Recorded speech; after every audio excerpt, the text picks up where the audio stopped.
देखिए दोस्तों, अब हम देखने जा रहे हैं इंट्रोडक्शन ऑफ ट्रिग्नोमेट्री एक्सरसाइज 8.1 का क्वेश्चन नंबर 8। देखिए इस क्वेश्चन में हमें क्या क्या गिवन है, 3 cot A = 4 बाई ये गिवन है और हमें क्या क्या करना है कि ये LHS है और ये RHS क्या इक्वल है या नहीं है। तो हम क्या करेंगे, हम लोग इसमें LHS और RHS की वैल्यू निकालने की कोशिश करेंगे। देखिए इसमें हम जानते हैं, सॉल्यूशन से स्टार्ट करते हैं। फोर cot A = हमारा कितना हो जाएगा 4/3, यानी कि ये हमारा हो गया बेस अपॉन परपेंडिकुलर। देखिए बेस पता है, परपेंडिकुलर पता है, हाइपोटेनस हमको नहीं पता है। अगेन हम पाइथागोरस थ्योरम का यूज़ करेंगे और उससे पता लगाएंगे। तो क्या हो जाएगा h² = p² + b²। h² = हमारा कितना है 3² + 4², यानी कितना हो गया ये 9 + 16 h², यानी कितना हो गया हमारा h² = 25 और h आ गया हमारा 5 आफ्टर स्क्वायर रूट। ठीक है, अब हम क्या करेंगे, साइन ए की वैल्यू निकालेंगे। साइन ए की वैल्यू कितनी होती है हमारी p/h। p हमारा कितना है 3/4 और cos ए कितना है हमारा b/h होता है, यानी कि सॉरी 3/5 होगी, ये होगा हमारा 4/5। ओके, ये देख लीजिएगा आप, किसी तरीके की मिस्टेक ना हो।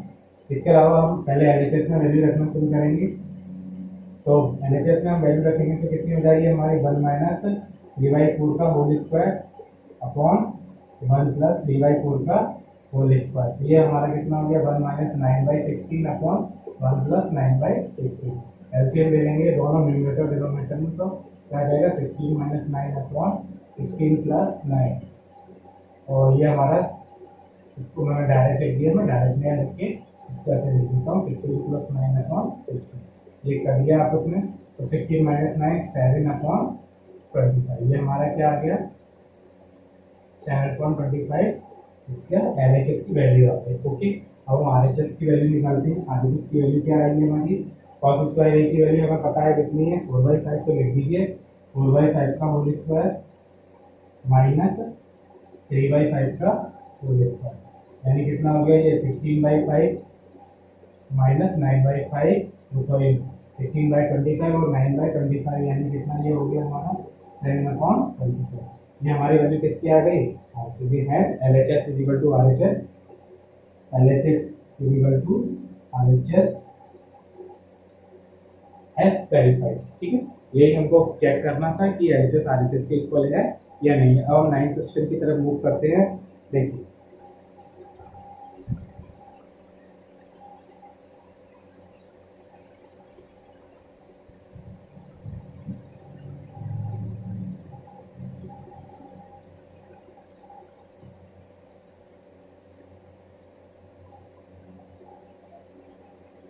9th क्वेश्चन की तरफ जब हम मूव कर रहे हैं तो इसमें हमें क्या दिया है, एक ट्रायंगल दिया है ABC, जिसमें हमें गिवन है क्या एंगल B = 90 डिग्री, और इसके अलावा tan A की वैल्यू दी हुई है।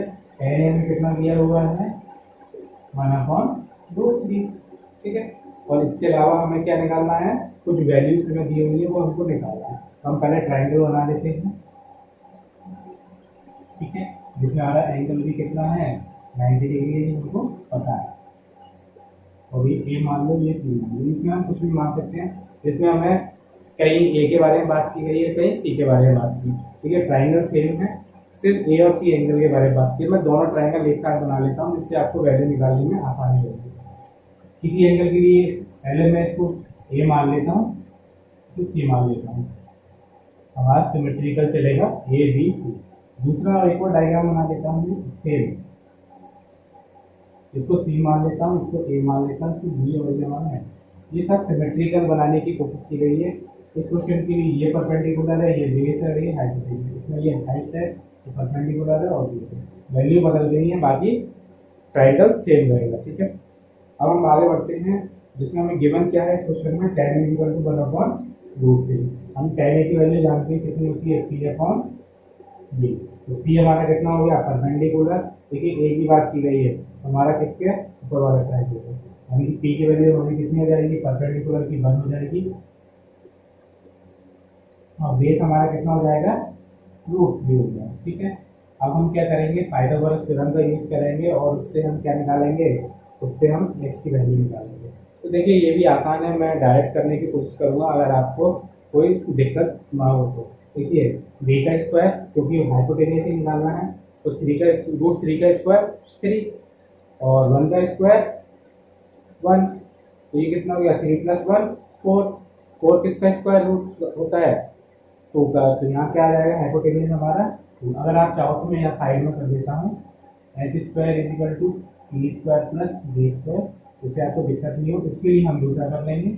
तो ये कितना हो गया हमारा, H square is equal to P कितना है हमारा, वन का स्क्वायर प्लस रूट थ्री का स्क्वायर, यानी कि वन प्लस थ्री यानी कि फोर।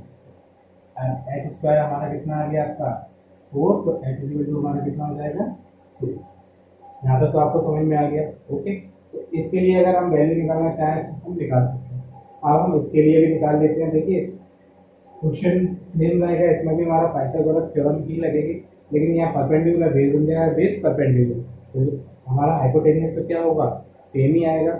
वैल्यू चेंज होने से फर्क नहीं पड़ेगा इस क्वेश्चन में, क्यों नहीं पड़ेगा, क्योंकि दोनों ही एडिशन में दी हुई है। तो हमारा हाइपोटेनियस का भी कितना आएगा, वन, हमारा टू आएगा कि नहीं आएगा, इसका भी हाइपोटेनियस सेम टू हो जाएगा। ठीक है, मैं इसलिए लिख रहा हूँ क्योंकि आप इतने समझदार हैं कि आगे पीछे परपेंडिकुलर बेस से आप निकाल सकते हैं। ठीक, अगर आपको ये बात नहीं समझ में आ रही है तो मैं आपको साइड में करके भी बता सकता हूँ, लेकिन बहुत छोटी चीज़ है, इसकी करने की जरूरत नहीं है। अब आप 10th क्लास में आ रहे हैं और एग्जाम में भी इतना अगर आप इग्नोर कर देंगे तो एग्जाम में को पता है कि ये चीज़ बच्चों को पता है, इसलिए उसने इग्नोर की है। ठीक है, तो हम आगे बढ़ते हैं पहले क्वेश्चन की तरफ। 10th का साइन ए कॉस सी, साइन ए कॉस सी प्लस कॉस ए साइन सी, साइन सी। ठीक, ये हमारा क्वेश्चन है। अब हमें क्या करना है, ए और कॉस सी की वैल्यू निकालना। देखिए साइन की वैल्यू कितनी हो जाएगी हमारी इस क्वेश्चन की, पी अपॉन एच। पी कितना है हमारा वन, एच कितना है टू, और कॉस ए की वैल्यू कितनी हो जाएगी हमारी, बी अपॉन, ओके, बी कितना है रूट थ्री बाई टू। अब इसके बाद साइन बी में हमारा कितना हो जाएगा, इस टाइम की बात करेंगे तो हमारा पी अपॉन एच, पी क्या हो जाएगा हमारा, ये वाला पी हो जाएगा रूट थ्री। इसके लिए हमारा कितना हो जाएगा, ये रूट थ्री हो जाएगा और ये हमारा वन हो जाएगा। ठीक है, यहाँ पे कितना हो गया, रूट थ्री बाई टू, और ये और भी कितना हो जाएगा, बी अपॉन, बी कितना है हमारा वन, वन अपॉन टू। ठीक है, ये वैल्यू हमने निकाल ली है पहले क्वेश्चन के लिए। ओके, अब हम इसको क्या करते हैं, सॉल्व करना।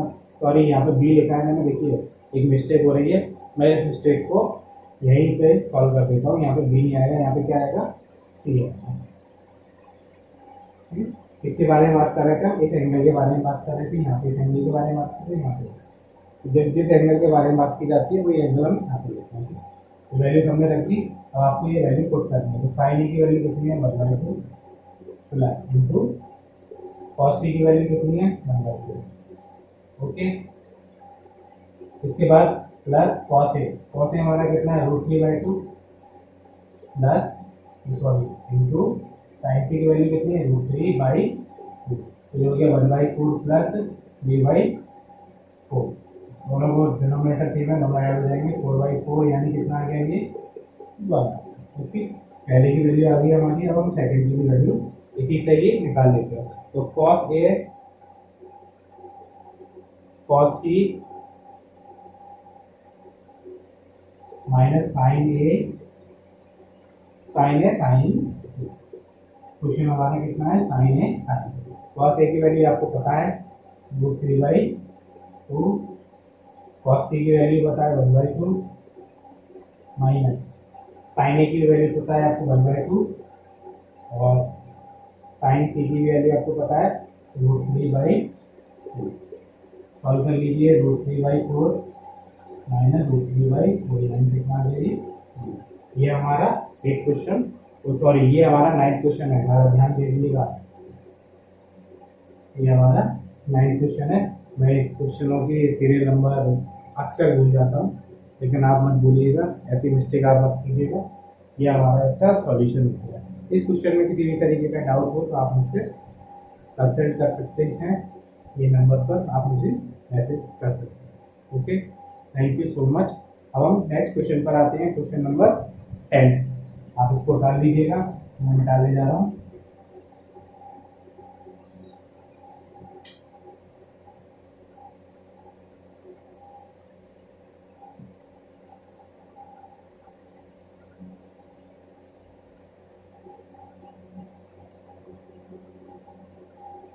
नाउ हम आगे बढ़ते हैं, क्वेश्चन नंबर 10। क्वेश्चन नंबर 10 हमारा क्या कह रहा है कि in triangle P Q R, देखिए इसमें ट्राइंगल हमको गिवन है P Q R, right angle किस पर है, क्यू पर। तो हम फिर एक ट्राइंगल फॉर्म करेंगे। क्यू हमारा कैसा है, 90 डिग्री है, पी, ठीक है। अब हमें नहीं मालूम है कि इसके बारे में बात की जा रही है, इसके बारे में, तो हमें इंटरचेंज करना हो तो कर लेंगे। तो P R plus Q R equal to 25। P R plus Q R हमको क्या गिवन है, P R plus Q R equal to कितना है हमको 25 गिवन, ठीक है। Okay fine.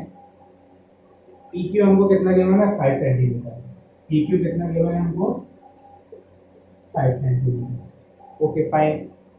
अब determine the value of sine P, cos P and tan P. हमें क्या निकालना है, साइन पी को फाइंड करना है इसमें,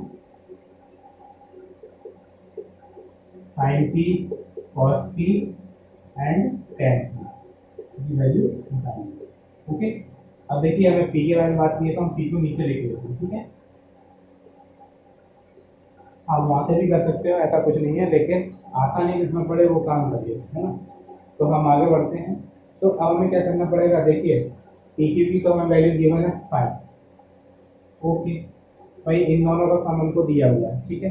तो हम एक को एक्स मान लेते हैं, किसी को भी आप एक्स मान लो तो वो दूसरी अपने आप उसी से ही बन जाएगी हमारी। अगर मैं इसको मान लूँ, लेट कर दूँ, यहाँ पे ले लेता हूँ let R Q equal to, मैं एक्स मान लेता हूँ, ठीक। मैं कुछ और सोचने लगा, मैंने सोचा कि अगर कोई और कॉन्सेप्ट से अगर उसको सॉल्व किया जा सकता है तो हम वो भी लगाएंगे, ठीक है। तो हमने इसको एक्स मान लिया, तो ये कितना हो जाएगा हमारा, इन दोनों का काम है तो P R plus Q are हमारा कितना है 25, तो ये कितना होगा 25 माइनस एक्स। ओके ना, यहाँ तक तो कोई दिक्कत ही नहीं है। तो हम बाई पाइथागोरस थ्योरम,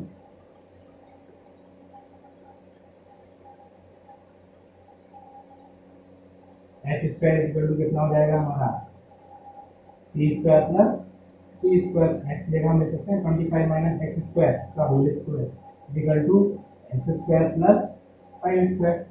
यहाँ तक तो कोई डाउट नहीं है, ठीक है। आगे बढ़ते हैं, इसका हम स्क्वायर रूट खोलते हैं, स्क्वायर खोलेंगे तो अभी स्क्वायर रूट नहीं, 625, 5 का स्क्वायर 625 प्लस एक्स स्क्वायर, ए स्क्वायर माइनस बी स्क्वायर का फॉर्मूला लगा रहा हूँ मैं, माइनस 50। ये कितना हो गया हमारा, एक्स स्क्वायर प्लस 25, ठीक है। यहाँ तक किसी को कोई डाउट नहीं होगा। देखिए एक्स स्क्वायर पे एक्स स्क्वायर कट जाएगा, ठीक है। अब आप, मैं इसको इधर ले लेता हूँ, इसको इधर ले लेता हूँ, 625 माइनस 25 इजिकल टू कितना आ गया, ये 50। ये हो गया हमारा 600 इजिकल टू 50।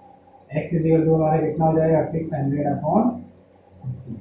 देखिए जीरो से जीरो कट गया, 5 बन जाए 5, 5 बन जाए 5 और 10, 5 टू 12, यानी कितना आ गया, एक्स इक्वल टू 12। तो इससे हमें पता चल गया क्या, कि हमारा आर क्यू या क्यू आर कितना है, क्यू आर हमारा हो गया था 12, ठीक है। यानी कि हमारा परपेंडिकुलर की वैल्यू आ गई और इसकी भी वैल्यू आ गई। हम यहाँ पर अब क्यू आर आ गया हमारा, और आर पी आर कितना हो जाएगा हमारा, 25 में से 12 गया यानी कि 13, ठीक है। ये हमारे दो वैल्यू आ गए। अब हमें साइन पी की वैल्यू निकालनी है, तो देखिए साइन पी की वैल्यू निकालनी है तो कितना होगा, पी के बारे में यानी कि परपेंडिकुलर अपॉन हाइपोटेन्यूज, यानी कि R Q upon R P. तो कितना हो गया, आर क्यू कितना है हमारा, आर क्यू और क्यू आर दोनों ही देखिए यहाँ पे मैंने क्यू आर लिखा है, यहाँ पे आर बी लिखा है, इससे कोई फर्क नहीं पड़ता है, दोनों सेम होते हैं। ठीक है, तो ये 12 अपॉन आर बी कितना है 30, और कॉस पी कितना हो जाएगा हमारा बेस अपॉन हाइपोटेन्यूज यानी कि Q P upon R P, यानी कितना हो गया ये हमारा 5 अपॉन 30, और टेन पी कितना हो जाएगा हमारा परपेंडिकुलर अपॉन बेस यानी कि आर क्यू अपॉन क्यू। ठीक है, तो हमारा आर क्यू कितना है, आर क्यू हमारा 12 अपॉन 30, ये हमारा आर क्यू। यही वैल्यू हमसे पूछी हुई थी, तो एक में कहीं मिस्टेक आ रही है, पी हमारा कितना है पी अपॉन बी, बी हमारा कितना 5 है, तो ये देख लीजिएगा थोड़ा सा मिस्टेक हो रहा था, पी बी अपॉन, तो हमारा ये 12 अपॉन 5 आ गया। ओके, ये हमारी 3 चीज़ें हमसे पूछी हुई थी, ये हमने इस मेथड से निकाल लिया। Okay, hope you like this method. अब इसके बाद आते हैं आपके ट्रू फॉल्स। तो ट्रू फॉल्स मैं आपको समझा देता हूँ, और इसके बारे में इसके जो भी आंसर है आप ये मैं बता देता हूँ।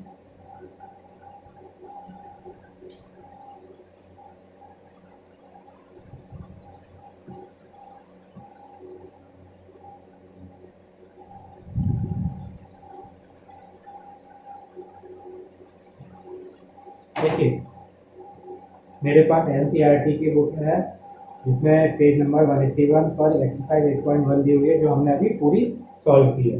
देखिए क्वेश्चन नंबर 11 में क्या है, इसके whether the following are true and false, ये हमको इसके आंसर बताएं।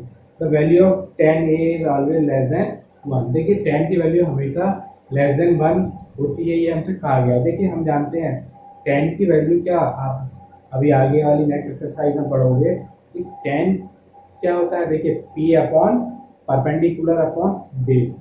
ठीक है, परपेंडिकुलर और बेस को जब हम डिवाइड करते हैं तो ये हमेशा क्या आता है, या तो 1 आएगा, इक्वल 1 आएगा, या फिर लेस देन 1 आएगा, ये तो ग्रेटर देन 1 नहीं आएगा। तो हमारा जो पहला वाला इक्वल 1 आ सकता है, इसलिए हम क्या कह सकते हैं, ये फॉल्स है हमारा। ठीक है ना, देखिए किस केस में फॉल्स हो रहा है, यहाँ पर परपेंडिकुलर और बेस सेम हो जाते हैं, तो वहाँ पर क्या होगा, वहाँ पर आपका ये स्टेटमेंट फॉल्स हो जाता है, इसलिए ये पहला वाला केस फॉल्स है। सेकंड है तो यहाँ पे लिख दीजिए 11 का, फर्स्ट वाला क्या हो गया हमारा फॉल्स। अब हम सेकंड वाला देखते हैं। सेकंड वाले क्वेश्चन में कहा गया है tan is equal to 12/5 for some value of angle A. क्या टैक की वैल्यू, टैक की वैल्यू किसी एंगल ए के लिए 12/5 हो सकती है। भाई सेकंड होता क्या है हमारा हाइपोटेनियस अपॉन बेस, तो हाइपोटेनियस यहाँ पे बड़ी है, बेस है, तो हो सकता है, भाई क्यों नहीं हो सकता है, हमें मालूम है किसी भी राइट एंगल ट्राइंगल में हाइपोटेनियस सबसे बड़ी है, बिल्कुल हो सकता है, ये हमारा ट्रू। ठीक है, क्वेश्चन नंबर 3 को देखते हैं। cos is the abbreviation used for cosecant of angle A। ठीक है, cos A क्या होता है हमारा कोसाइन होता है, क्या होता है cos A का फुल फॉर्म होता है कोसाइन, ना कि कोसेकेंट, तो इसलिए हमारा क्या हो गया, ये फॉल्स हो गया। आगे हम बढ़ते हैं cot A, तो ये हमारा क्वेश्चन नंबर फॉल्स हो गया। फोर्थ पे हम आते हैं cot A is the product of cot and A, no false. हमेशा याद रखिएगा cot A ये दोनों मल्टीप्लाई फॉर्म में नहीं लिखे हुए हैं, कभी नहीं लिखते हैं, this is the completely wrong. भाई हम एंगल जो होते हैं उन जो भी किसी भी ट्राइंगल में हमारे पास एंगल दिए होते हैं, उनका मेजरमेंट हम इसकी मदद से करते हैं। ठीक है ना, इसकी मदद से उसको कैलकुलेटिव फॉर्म में यानी कि न्यूमेरिकल फॉर्म में या रेशनल फॉर्म में लेकर आते हैं। ठीक है ना, अदरवाइज हम क्या होगा, उसको डिग्री में यूज करेंगे। ये हमारा अगर हम कॉट साइन है कॉस है टेन है यूज ना हम करें तो ये क्या होगा, ये डिग्री में ही रह जाएगा, और डिग्री में हम इसको न्यूमेरिकल फॉर्म में यूज नहीं कर पाएंगे। इसलिए हम क्या करते हैं, इसको इन चीज़ों इसका यूज करके इसको हम एक रेशनल फॉर्म या फिर होल नंबर या नेचुरल नंबर वट जो भी बने उसका यूज करके इसको यूज करते हैं। ठीक, तो ये हमारा क्या हो गया, सॉल्व हो गया। फिर क्वेश्चन है इसमें sine theta is equal to 4/3 for some an angle. ठीक है, साइन थीटा क्या होता है हमारा, साइन थीटा कितना होता है परपेंडिकुलर अपॉन हाइपोटेनियस। हमें मालूम है किसी भी राइट एंगल ट्राइंगल में हाइपोटेनियस सबसे बड़ी होती है। इसमें क्या दिया है, परपेंडिकुलर अपॉन हाइपोटेनियस। हाइपोटेनियस क्या है, perpendicular P is greater than hypotenuse, यानी कि ये एंगल हो ही नहीं सकता, इसलिए ये हमारा क्या हो गया, फॉल्स स्टेटमेंट हो गया। ओके, नाउ आपकी आज 1 पॉइंट एक्सरसाइज खत्म हो चुकी है। अगर आपको किसी भी तरीके का डाउट हो इस एक्सरसाइज से तो आप मुझसे पूछ सकते हैं, कमेंट कर सकते हैं। और इसके अलावा नेक्स्ट एक्सरसाइज हम बहुत जल्द 8.2 उसके कॉन्सेप्ट लेकर मैं आपके पास जल्द हाजिर हूँगा। आप किसी भी तरीके का डाउट हो और या फिर आप चाहते हैं कि मैं आपको और अच्छी तरीके से इसमें कुछ और चीज़ें बताऊँ, तो आप मुझे कमेंट कीजिए, सजेशन दीजिए और लाइक कीजिए, कमेंट कीजिए, सब्सक्राइब कीजिए। यही चीज़ें होती हैं जो एक टीचर का मनोबल बढ़ाती हैं। धन्यवाद। Thank you so much. Hope you like all these videos.